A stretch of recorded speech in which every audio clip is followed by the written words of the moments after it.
que van a secretar sustancias que se llaman hormonas. Las características de la hormona tienen un efecto muy distante, podría ser. No es un efecto local, sino es un efecto muy distante. Estas hormonas van a regular muchas funciones: crecimiento, desarrollo, por ejemplo, pueden estimular o inhibir funciones. Pero en general, el objetivo final del sistema endocrino, junto con el sistema endocrino, es la homeostasis, el equilibrio interno y externo. El sistema endocrino pueden ser órganos, como la tiroides, o células aisladas, como hemos visto, las células del sistema neuroendocrino difuso del intestino. Y a sus órganos diana, son los órganos donde tienen receptores y hacen efecto. Esto ya hemos visto, ¿no? Los niveles de control, ¿no? Puede haber control endocrino, siempre los vasos sanguíneos, paracrino, células adyacentes, a través del líquido tisular, y autocrino cuando se autorregulan las células, ¿no?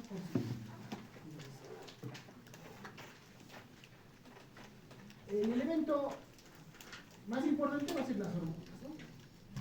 Van a ser mediadores o mensajeros químicos, ¿cierto?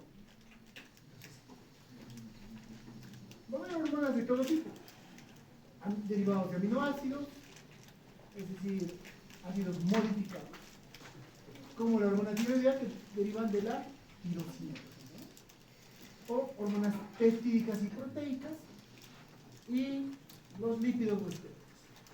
Normalmente los lípidos o esteroides son liposolubles, pueden atravesar fácilmente las membranas celulares. Y casi siempre tienen receptores dentro de la célula, o generalmente receptores intranucleares. Los receptores de los aminoácidos péptidos, muchos de estos son hidrosolubles y no atraviesan la membrana celular.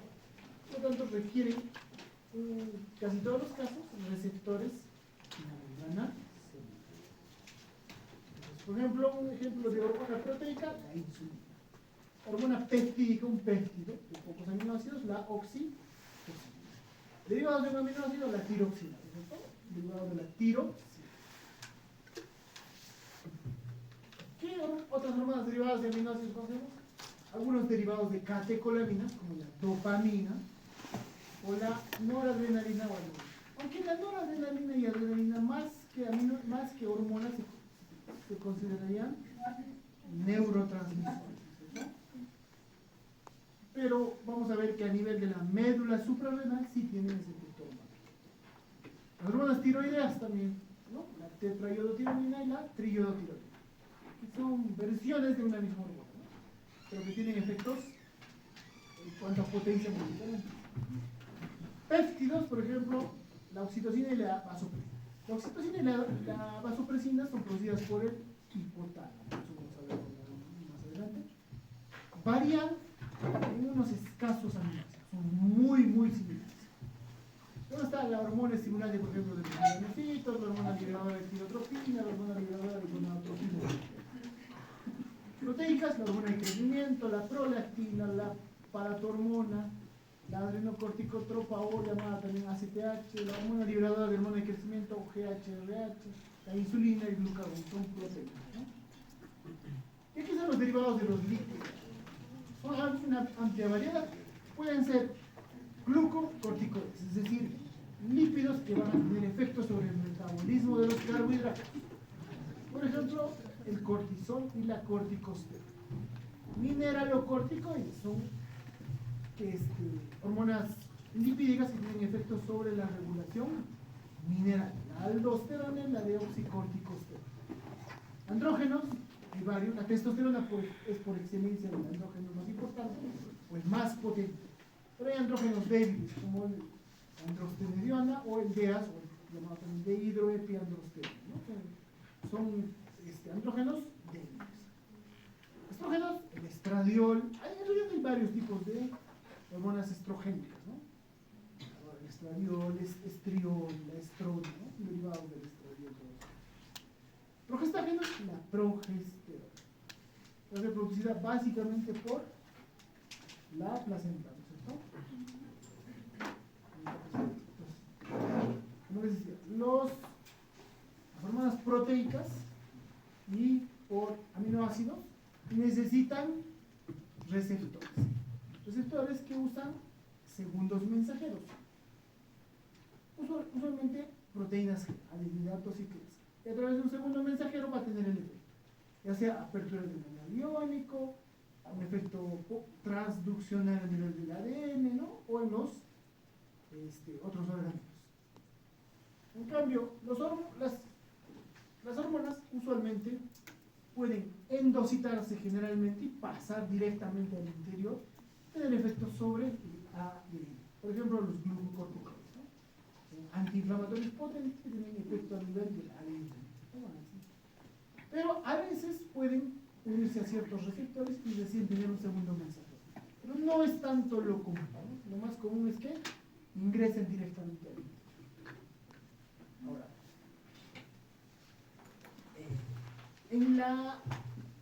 en el sistema endocrino va a haber un nivel, escalas o niveles de control, ¿no? El hipotálamo va a ser el órgano o el lugar por excelencia del que va a regular las funciones endocrinas. El hipotálamo es una estructura del sistema nervioso que se llama como neuronas. Va a ser el enlace entre el sistema nervioso central y el sistema endocrino. ¿Qué va a producir? Neurohormonas. Estas van a tener efecto sobre la pituitaria o hipófisis, ¿no? Entonces, la hipófisis, a su vez, va a regular a las glándulas que producen hormonas, que son las glándulas blancas.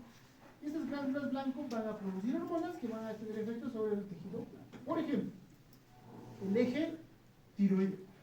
El hipotálamo va a producir una sustancia que va a estimular a la pituitaria. La pituitaria o de la hipófisis va a secretar una hormona que se va a llamar TSH, la hormona estimulante de la tiroides. La hormona estimulante de la tiroides tiene un efecto trófico. ¿Qué quiere decir trófico? Estimula el desarrollo, el crecimiento, ¿no?, de la tiroides. En ausencia de esta hormona, la tiroides se atrofia. Y esta hormona va a estimular a la tiroides a producir hormonas tiroides. Las hormonas tiroides van a tener efectos en los tejidos periféricos, ya sea el tejido óseo, muscular, ¿no? Entonces, esto es lo normal. Ahora, va a haber mecanismos de regulación a esta producción. Se van a llamar la retroalimentación. Entonces, ¿qué sucede? Se va a censar constantemente las hormonas. Y el nivel de esas hormonas regula la secreción de hormonas en el hipotálamo o en la pituitaria. Por ejemplo, las hormonas tiroideas, ¿no? T3 y T4. Sus niveles altos van a inhibir la producción de hormonas tiroideas a nivel de la hipófisis, porque a nivel del hipotálamo van a inhibir la producción de TSH, pero de la pituitaria TSH o un factor estimulador en el hipotálamo. ¿Cierto? Pero a veces también la propia TSH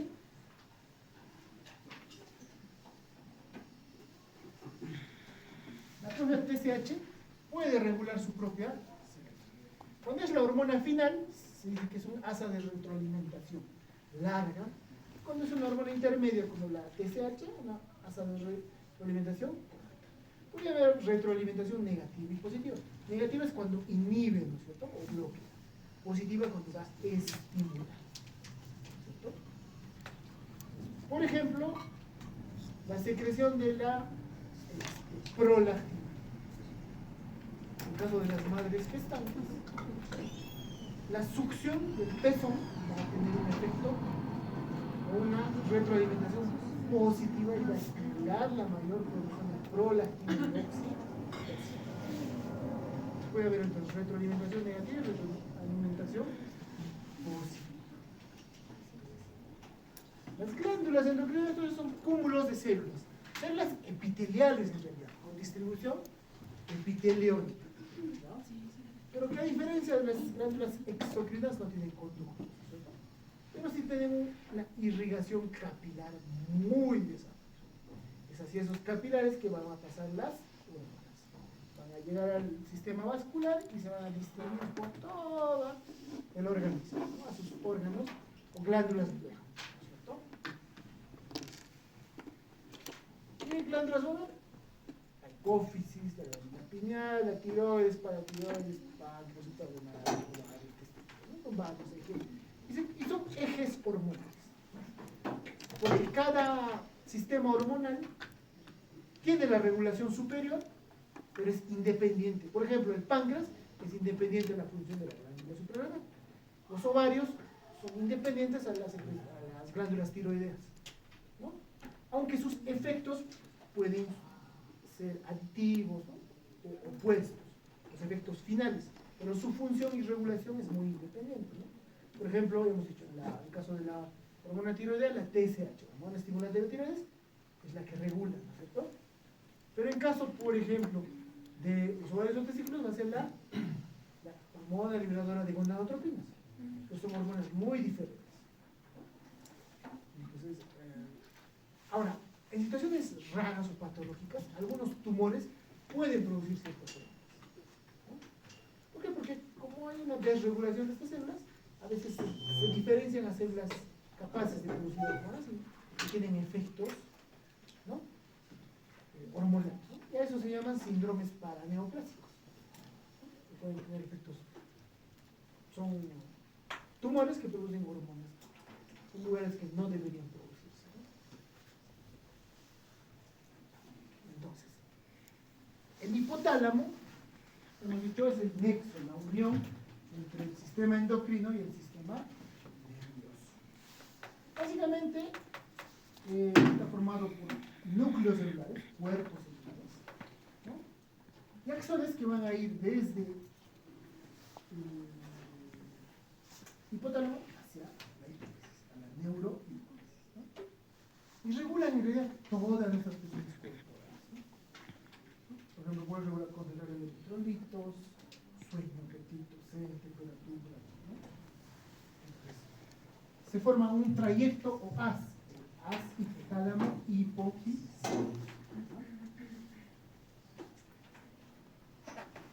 Entonces, el hipotálamo básicamente va a producir dos hormonas que tienen efecto directo en sus glándulas, perdón, en sus órganos blandos. La oxitocina y la hormona anti. La oxitocina, ¿cuál es su función? El estímulo del músculo liso en el útero, un útero grávido o gestante, y las células mioepiteliales de la glándula. La hormona diurética, vasopresina, van a tener receptores en los túbulos colectores del riñón y ahí va a estimular la absorción de agua a través de la inducción de agua. Y su función es, como se dice, antidiurético, conservar el agua dentro del intestino. Pero estos se transportan por axones hacia la neuro y recién en la neurohipófisis van a ser liberados a los vasos sanguíneos. Pero producen otra serie de hormonas que no van a viajar por los axones, sino directamente por los vasos sanguíneos. Van a ser las hormonas reguladoras. Va a haber varias hormonas reguladoras. Por ejemplo, la hormona liberadora del córtico, casi todas las hormonas liberadoras van a ser producidas por el hipotálamo. Una hormona liberadora de corticotropinas, hormona liberadora de gonadotropinas, hormona liberadora de tirotropina, que estimular la producción de TSH, ¿no?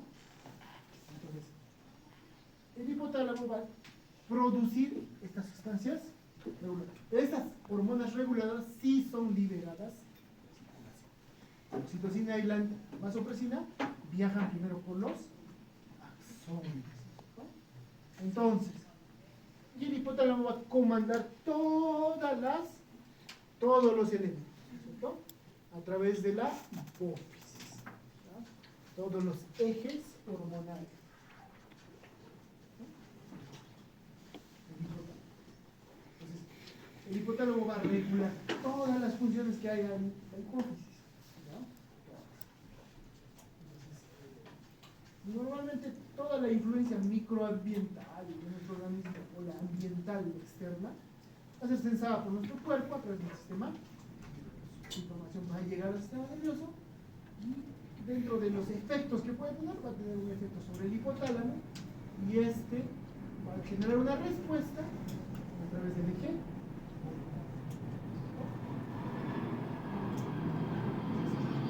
Todo esto se va a regular. Entonces, el siguiente órgano por debajo del hipotálamo va a ser la hipófisis. La hipófisis es un órgano pequeñísimo. Se llama también pituitario. Se ubica en la silla túrgica. Tiene el esfenoides. Tiene un tallo y una porción dilatada. La hipófisis mide 1 centímetro por 8 milímetros. O sea, tiene 1 centímetro cúbico más o menos de volumen. Pesa medio gramo. Normalmente su tallo está recubierto por dura madre. La dura madre está perforada y por ahí pasa el tallo. Cuando hay un accidente a veces se puede seccionar la hipófisis. Ahora, en las gestantes, a veces cuando tienen una hemorragia muy severa, este órgano es muy sensible y se isquemiza. Cuando son hemorragias muy severas. Se isquemiza y se necrosa. Y se pierden todas las funciones. ¿Qué es la secreta las hormonas si se pierde la hipófisis? Ya no se secreta, ¿sí? Ya no hay estímulo. ¿Y qué se tiene que hacer? Se tiene que reemplazar, ¿no? Tienes que darles. Eso se llama apoplejía hipófisica, ¿no? De partos muy difíciles y con mucho sangrado puede pasar eso. ¿Y cuál es el signo más precoz? Que no va a producir leche, ¿no? O sea, pasa días, meses y la madre no produce leche a pesar de que el estímulo, ¿no? Pero luego se van a afectar los otros hormonas, ¿no? Si no tiene hormona liberadora de tirotropina, sí, no, pues no más tiroides, ¿no? Va a ser hipo. Las funciones se van. La hipófisis tiene dos partes bien definidas. Un tallo, y la porción dilatada. Pero embriológicamente tiene dos porciones. Una porción anterior y una posterior. La porción anterior es toda la parte bulbosa, la porción posterior es una parte bulbosa y el tallo. Entonces, la porción posterior tiene un origen embriológico nervioso. Por eso se le llama neurohipófisis. La porción anterior tiene un origen endodérmico. Entonces, la hipófisis anterior también se le llama adenohipófisis.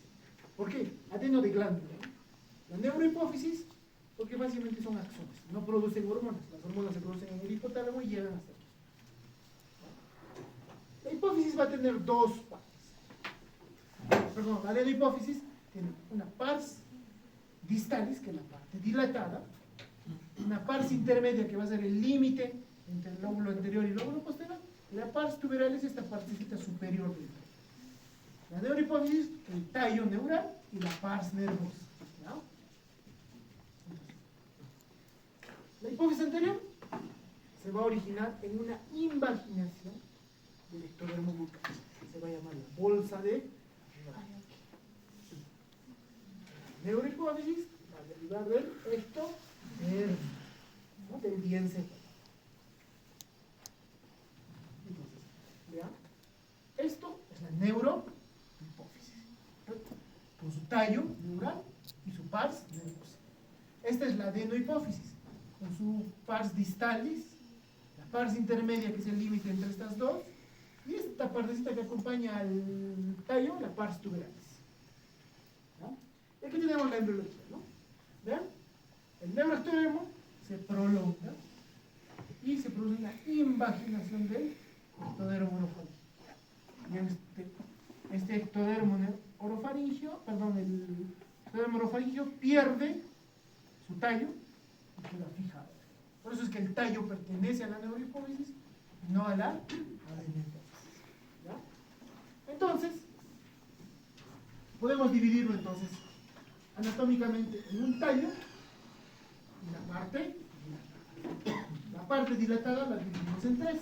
La pars distalis, que va a pertenecer a la hipófisis anterior, la parte intermedia, que es la transición entre la neurohipófisis y la adenohipófisis, y y la parte nerviosa, que es la parte dilatada del neuro.